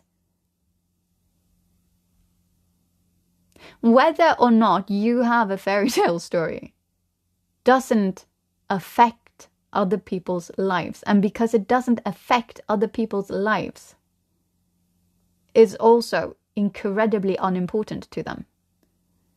It can be like a sunshine story for 5 seconds, but that does not fix like the broken sink at home. That does not fix the quarrel that you had with your significant other the other day. That does not fix the fact that you should have been texted your friend for a month. Hi, I'm very sorry, friends. But like, we all have enough with ourselves. And no one, like, this is also even why you can do this. This is also even why you can sell this lie instead. Because guess what? We cannot perceive reality as it is in its fullness. Because guess what? Some other animals and creatures and whatnot, they have different senses than us. And so they get to sense different aspects of this world around us that we cannot sense. And that's okay. That's cool. Like, we don't need it. We sense what we need to survive as an animal in general, right? When we were living outside. And also, when we see people, we don't see it all. So we don't see someone completely and fully. When we see a situation, we don't see it all. We don't see it fully and completely. It's that elephant analogy, which I have been using many times before, where, yeah, you get to touch one part of the elephant, but that's also the only part that you get to touch, because you're blind in this analogy. So you can't actually, truthfully, tell what an elephant is and what it looks like, or what it feels like, or what it like in its fullness is. All of it. It's not possible for you because you got to touch like a big toe, or you got to touch like it's like whatever that's called, like the nose thing. What is that called? Doesn't matter. You get to touch that. Or maybe you get to touch like the tail or like something. Like, you get completely different descriptions from these people. If you ask them, okay, what is an elephant? What is an elephant? Well, you know what? It's like this, like, it's very hairy, but it's like very strange, and it's like this long thing, and it has like some nostril thing, like, but that's it. It's almost like a snake, or like, yeah, it's very hard, like bony. It's like it's the toe, you know. And the first one was the tail, by the way. But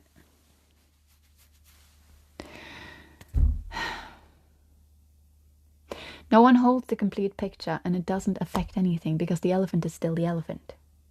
Okay? It doesn't matter what other people say that an elephant is. No matter what they say, no matter what they talk about, no matter how they explain it, no matter how they feel about it. When the elephant, or if you were to like look at the elephant or whatnot, like, the elephant is still the elephant. And it is itself in all its everything. What they say it is does not affect what it actually is. That's my point. That's not usually the point to this story, though. But it is the point here. Okay, I am going to end this now, because it's incredibly long, and there's nothing new coming here. And you've had enough analogies and stories and whatnot. What you need now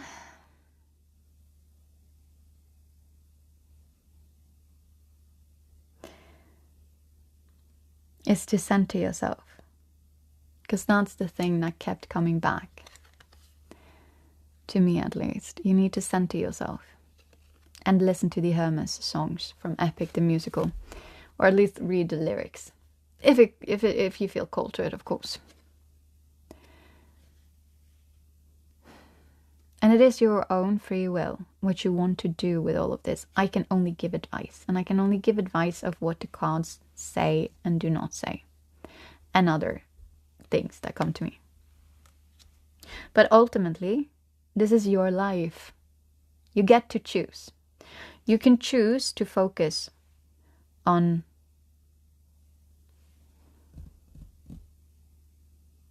I wanted to say to focus on what actually matters in your life. Whether or not you're one of those people who wish to be part of the 20%, who have great relationships, or if you want to be part of the 80% that do not. But hey, at least the world thinks you do. At least the world thinks you're part of the 20%.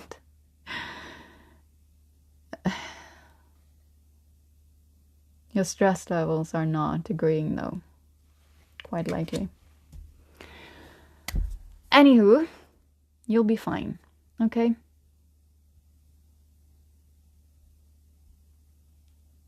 Sorry, but I like it. I also have unless you die of a heart attack. I'm sorry, I don't mean it like that, okay? It kept ringing in my ear. I'm sorry. I kind of mean it, but I'm sorry. I'm not really sorry though, you know, 'cause if I was, I wouldn't have said it. But I regret nothing, and this was your reading. Like and subscribe and all of that if you feel called to it. And have a wonderful whenever it is that you are watching this. And see you next time.